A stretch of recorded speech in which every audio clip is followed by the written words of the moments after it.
नमस्कार, झारखंड समाचार में आप सबका स्वागत है। आइए जानते हैं झारखंड की तमाम छोटी बड़ी खबरों को। इससे पहले चैनल को सब्सक्राइब नहीं किया है तो प्लीज चैनल को सब्सक्राइब कर बेल आइकन को प्रेस कर दीजिए ताकि खबरों का अपडेट आपको मिलता रहे।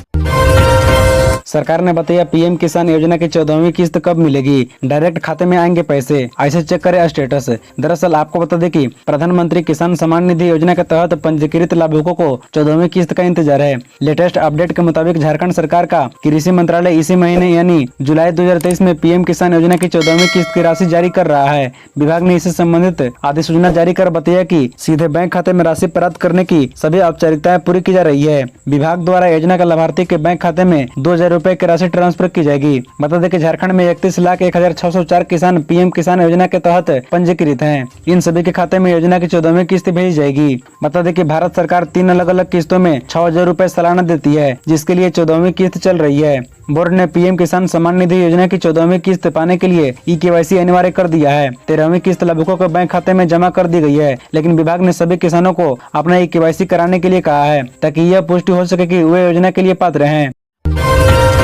धनबाद में दो पक्षों के बीच हिंसक झड़प के बाद इलाके में पसरा सन्नाटा। पुलिस ने अब तक 34 लोगों को किए गिरफ्तार। दरअसल आपको बता दें कि धनबाद जिले के कतरास में शुक्रवार को टोटो के बैटरी का चार्जर चोरी करने के बाद छताबाद केलूडी खटल में दो पक्षों के बीच हुए हिंसक झड़प के बाद शनिवार से घटनास्थल पर सन्नाटा पसरा हुआ है। मुख्यालय से आई फोर्स के साथ बाघमारा अनुमंडल पुलिस के जवान तैनात हैं। पुलिसिया की कार्रवाई से दोनों पक्षों के लोग सख्ते में हैं। बता दें कि शुक्रवार के देर शाम से लेकर रात तक दोनों पक्षों से 34 लोगों को गिरफ्तार कर शनिवार को जेल भेज दिया। प्रशासन अपने तरफ से कांड अंकित कर लिया है। धारा 144 लागू होने के बाद पूरे इलाके में लोग कम ही नजर आ रहे हैं। बता दें कि दोनों पक्षों के लोग पुलिस की गिरफ्तारी से बचने के लिए भागे भागे फिर रहे हैं। दोनों पक्षों में तनाव कायम है। यही कारण है कि फोर्स के साथ अग्निशमन वाहन भी छताबाद के पास लगी हुई है। 2200 की यूरिया 266.70 रुपए में मिलेंगे। केंद्रीय स्वास्थ्य मंत्री ने की किसानों के लिए विशेष पैकेज की घोषणा। दरअसल किसानों के लिए विशेष पैकेज की घोषणा को लेकर केंद्रीय स्वास्थ्य मंत्री डॉक्टर मनसुख मंडाविया ने सभी राज्यों और केंद्र शासित प्रदेशों के कृषि मंत्रियों के साथ वर्चुअल मीटिंग की। कीटनाशक के दुष्प्रभाव को कम करने के लिए जैविक खेती को बढ़ावा देना होगा और रासायनिक उर्वरकों के उपयोग को कम करना हमारी प्राथमिकता होनी चाहिए। वहीं सही समय पर उर्वरक उपलब्ध कराने के लिए राज्यों ने केंद्र सरकार को धन्यवाद दिया। बता दें कि स्वास्थ्य मंत्री डॉक्टर मनसुख मंडाविया ने बताया कि प्रधानमंत्री नरेंद्र मोदी की अध्यक्षता में आर्थिक मामलों की मंत्रिमंडलीय समिति ने 3,68,676.7 करोड़ रुपए की कुल लागत के साथ किसानों के लिए नवीन योजनाओं के एक विशेष पैकेज की मंजूरी दी है। यह पैकेज टिकाऊ कृषि को बढ़ावा देकर किसानों के समग्र कल्याण और उनकी आर्थिक बेहतरी पर केंद्रित है।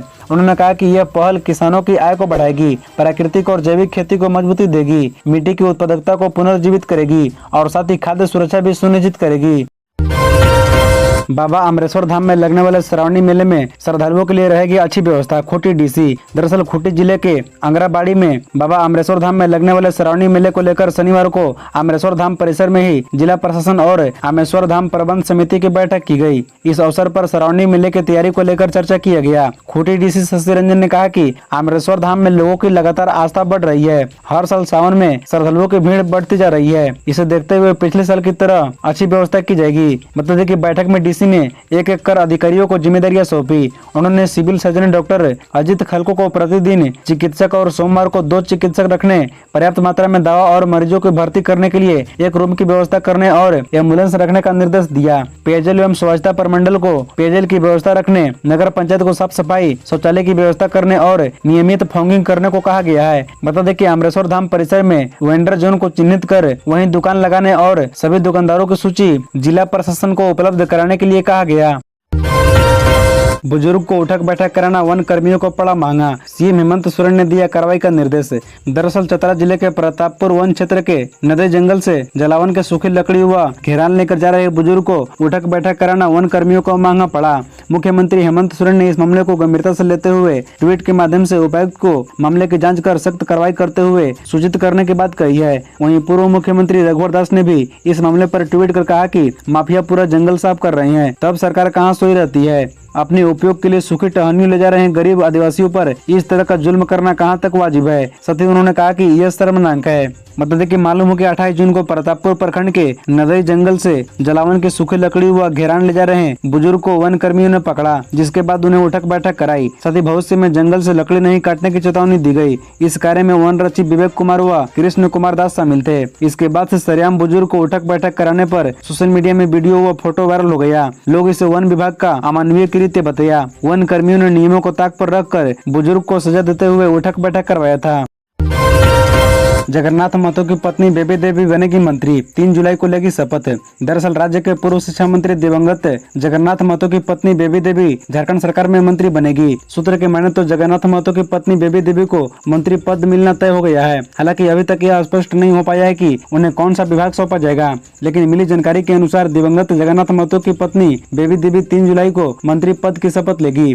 आपको बता दें कि झारखंड के पूर्व शिक्षा मंत्री दिवंगत जगन्नाथ महतो के निधन के बाद ही कयास लगाए जा रहे थे कि उनके परिवार से किसी को मंत्री पद दिया जा सकता है, लेकिन यह स्पष्ट नहीं हो पाया था कि पद उनकी पत्नी बेबी देवी को दिया जाएगा या अखिलेश महतो को। लेकिन अब इन कयासों पर पूरी तरह से विराम लग चुका है और खबर सामने निकल कर आ रही है कि सोमवार यानी 3 जुलाई को बेबी देवी राजभवन में मंत्री पद की शपथ लेगी। हालांकि इससे संबंधित अभी तक कोई आधिकारिक सूचना जारी नहीं हुई है। बता दें कि अभी यह स्पष्ट नहीं हो पाया है कि उन्हें कौन सा विभाग की जिम्मेदारी सौंपी जाएगी, क्योंकि दिवंगत जगन्नाथ महतो राज्य के शिक्षा मंत्री और उत्पाद मंत्री थे। ऐसे में कुछ लोगों का मानना है कि इन्हीं विभागों में से किसी विभाग की जिम्मेदारी बेबी देवी को दी जा सकती है। ईडी से पूछताछ में जेल अधीक्षक ने मानी गलती, कहा कंफ्यूजन में गलत फुटेज भेजे। जेलर से भी हुई पूछताछ। दरअसल सूरज डूबने के बाद कैदियों की एक दूसरे से मुलाकात नियम सम्मत नहीं है। रांची की डीसी छवि रंजन और प्रेम प्रकाश की मुलाकात जेल अधीक्षक के आदेश पर कराई गई थी। बिरसा मुंडा सेंट्रल जेल के जेलर नसीर खान ने ईडी द्वारा की गई पूछताछ के दौरान यह बात स्वीकार की, जबकि जेल अधीक्षक सीसीटीवी फुटेज के मुद्दे पर असहयोगात्मक रवैया अपनाए हुए हैं। ईडी द्वारा फुटेज की मांग के लिए भेजे गए पत्र में अवधि को स्पष्ट उल्लेख होने के बावजूद उन्होंने इस मामले में कंफ्यूजन होने की बात कही। जेल अधीक्षक के जवाब से ईडी संतुष्ट नहीं है। बता दें कि ईडी द्वारा भेजे गए समन के आलोक में शुक्रवार को दिन के करीब 11 बजे जेल अधीक्षक और जेलर नसीर खान पूछताछ के लिए हाजिर हुए। बता दें कि जेल में सूरज डूबने के बाद प्रेम प्रकाश और छवि रंजन की मुलाकात के सिलसिले में पूछे गए सवालों का जवाब देते हुए जेलर ने बताया कि जेल मैनुअल में निहित प्रावधानों के तहत सूरज डूबने के बाद कैदियों के एक दूसरे से मुलाकात नहीं हो सकती है। सीसीटीवी फुटेज में दोनों के मुलाकात की पुष्टि होने के आधार पर पूछे गए सवालों के जवाब में जेलर ने कहा कि उनसे जेल अधीक्षक के निर्देश के आलोक में दोनों की मुलाकात कराई थी।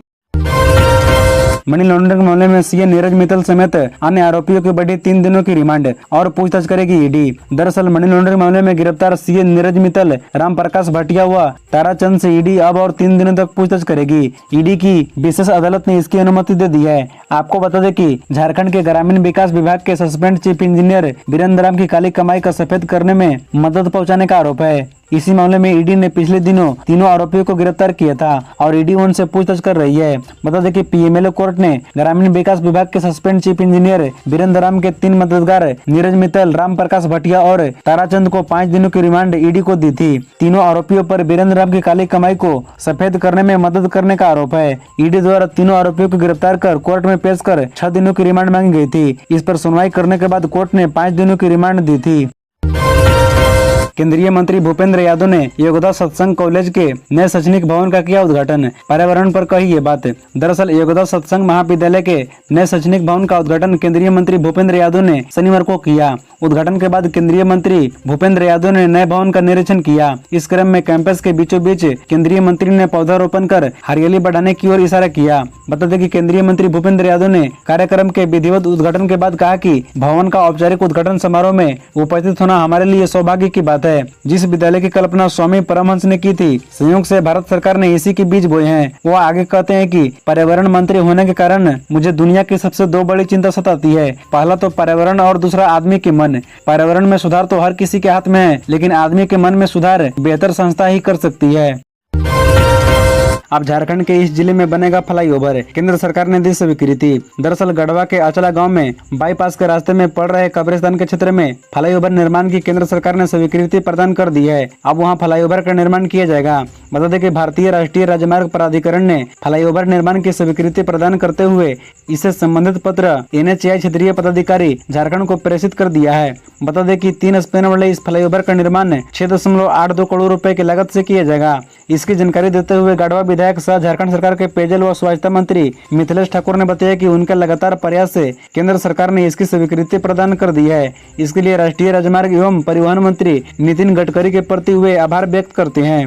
बता दें कि मंत्री ने बताया कि उनके निर्देश पर प्रदेश के मुख्य सचिव एवं विभागीय पदाधिकारियों ने लगातार NHAI के पदाधिकारियों से संपर्क स्थापित कर इस योजना की स्वीकृति दिलाई है। इसमें प्रदेश के मुख्यमंत्री हेमंत सोरेन की महत्वपूर्ण भूमिका रही है। बता दें कि स्वीकृति मिल जाने के बाद अब बाईपास निर्माण की सभी बाधाएं समाप्त हो गई है। शीघ्र ही सभी प्रक्रिया पूर्ण कर फ्लाईओवर का निर्माण प्रारंभ किया जाएगा। उसके बाद बाईपास का निर्माण कार्य पूर्ण हो जाएगा। खबरों से जुड़े रहने के लिए चैनल को सब्सक्राइब, वीडियो को लाइक एवं एक दूसरे से शेयर जरूर करें। धन्यवाद।